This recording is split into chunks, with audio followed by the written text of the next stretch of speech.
बिस्मिल्लाहिर्रहमानिर्रहीम। अस्सलाम वालेकुम व्यूअर्स। मैं जावेद ख़ान आपको अपने चैनल जे के एनालिसिस के स्पेशल प्रोग्राम में वेलकम करता हूं। आज हम अपने पार्लियामेंट हाउस को ज़ेर बहस लाएंगे, जो हमारे बीमार और दिवालियापन की सही अक्कास है।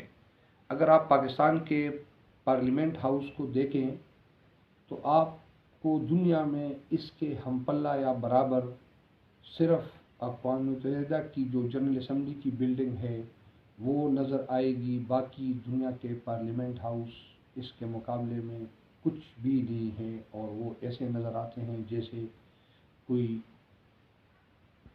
200 साल या 300 साल पुराने और छोटे से बिल्डिंग है।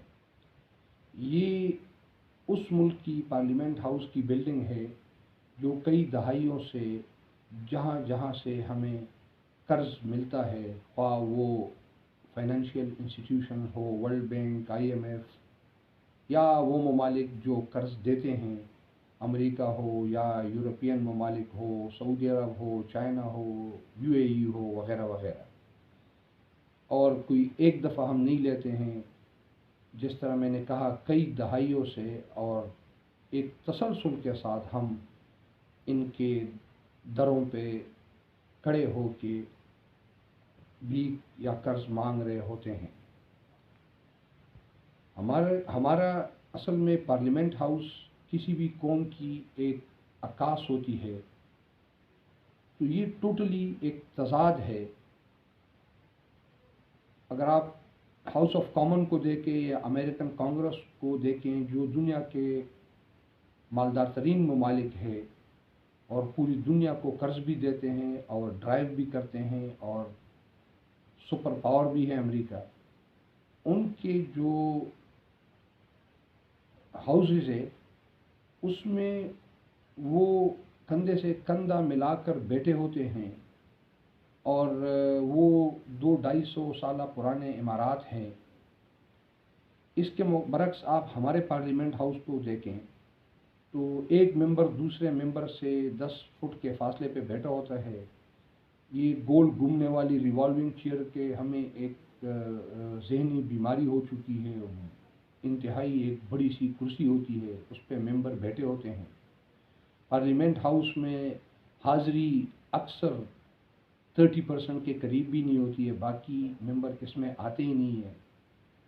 और एक आलीशान अरबों रुपए से बना हुआ महलनुमा पार्लियामेंट हाउस है, जो इस गरीब कौम की तर्जुमानी के बिल्कुल बरक्स है। लिहाजा ये हमारे ज़हनी दिवालियापन के लिए पहला बड़ा सिंबल है। किसी भी कौम की जहाँ तर्जुमानी होती है वो उसकी ट्रू पिक्चर पेश करता है। लिहाजा हमारा पार्लियामेंट हाउस इस तरह नहीं होना चाहिए था, बल्कि हमारा पार्लियामेंट हाउस जिस तरह हमारा मुल्क है उसके ऐन मुताबिक होना चाहिए था। लिहाजा हमें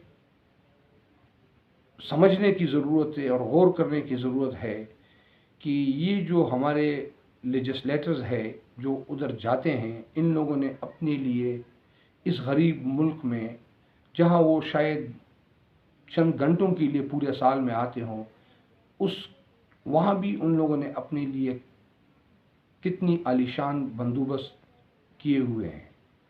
और जो बाकी गरीब लोग हैं वो सारा दिन सड़कों पे धक्के खाते रहते हैं। बैंकों में भी लाइनें लगी होती है, अस्पतालों में ज़मीनों पर लेटे होते हैं। उसके बरक्स आप अगर जाके नॉर्वे, डेनमार्क, जो दुनिया के मालदार तरीन और तरक्की याफ्ता ममालिक है, स्विट्ज़रलैंड, इनकी आप पार्लियामेंट हाउसेस देखें तो वो बिल्कुल हमारी पार्लियामेंट हाउस तो दूर की बात है कि वो शायद ही एक कनाल 2 के रकबे पे छोटी बिल्डिंगें होती है। साथ साथ कंधे से कंधा मिला के सारे लेजिस्लेटर बैठे होते हैं। वो यही पिक्चर पेश करते हैं कि हम इस तरह जुड़े हुए हैं।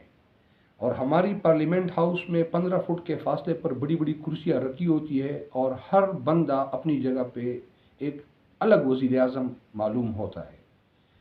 تو یہ ہماری بکھرے ہوئے قوم کی اور ذہنوں کی بالکل صحیح ترجمانی یہ تصویر کرتی ہے. اور کوئی ایک بندہ دوسرے بندے کو ماننے کو تیار نہیں ہے. ہر بندہ دوسرے بندے پر غالب ہونے کی کوشش کرتا ہے. تو لہٰذا میں اس بات پر پوری اپنے لوگوں سے مخاطب ہو کر کہ اس چیز پر ذرا آپ غور کریں کہ کیا ہمیں اس چیز کی ضرورت ہے. بالکل ہے، لیکن جتنی ہماری استطاعت ہے اس کے مطابق یہ ہونا چاہیے. اسی طرح ہم اگر باقی چیزیں دیکھیں اس کو ہم کسی اور پروگرام میں ڈسکس کریں گے. سینکڑوں ایکڑوں پہ پھیلے ہوئے صدارتی محل ہم نے بنائے ہوئے ہیں. اس طرح P M houses, C M houses, governor houses, rest houses. تو یہ بالکل ایک الٹ تصویر ہے جو ہماری مالی حالت ہے. آپ 10 ڈاؤننگ اسٹریٹ برطانیہ کے وزیر اعظم کی رہائش گاہ اگر دیکھیں تو شاید ہی وہ 2010 پہ نہ ہو اور اس میں 10 گاڑیاں پارک نہیں ہو سکتی ہیں. ہمارے ہاں تو آپ صدارتی محل میں جائیں یا پی ایم ہاؤس میں جائیں یا اور سرکاری اعلیٰ اہلکاروں کے گھروں میں جائیں تو وہاں آپ کئی کلومیٹر تک مین گیٹ سے جائیں گے. لہٰذا ہم ان سب چیزوں کو اپنے آگے کے پروگراموں میں ڈسکس کریں گے. پارلیمنٹ ہاؤس کا میں نے اس لیے ابتدا کیا ہے کہ یہ پوری قوم کی ایک نمائندہ جگہ ہوتی ہے جہاں سے پوری تصویر کشی ہوتی ہے. اسی لیے آج سے کچھ عرصہ قبل یعنی کئی سال پہلے ایک پاکستانی نژاد برطانیہ سے یہاں آئے تھے اور اس نے ہمارے پارلیمنٹ ہاؤس اور یہ پی ایم ہاؤسز اور یہ صدارتی محل کو دیکھ کر یہ کہ اس کا دماغی توازن خراب ہو گیا تھا کہ یہ میں نے سنا ہے کہ اتنا غریب ملک ہے ہمارا جہاں سے میرے والدین کا تعلق ہے اور یہ یہاں میں کیا دیکھ رہا ہوں. تو یہ ہمارے لیے ایک آنکھیں کھولنے کے لیے کافی ہے. ہم اس طرح کی چیزوں کو جس طرح میں نے چند چیزوں کا ذکر کیا کہ ہمارے سرکاری اہلکار اس غریب عوام کا پیسہ کس عیاشی اور بے دردی کے ساتھ کروڑوں میں نہیں اربوں میں اڑا رہے ہیں، اس پہ ہم آگے چند ایک اور پروگرام بھی کریں گے. اس وقت تک کے لیے اجازت دیجیے. اپنا خیال رکھے. اللہ حافظ.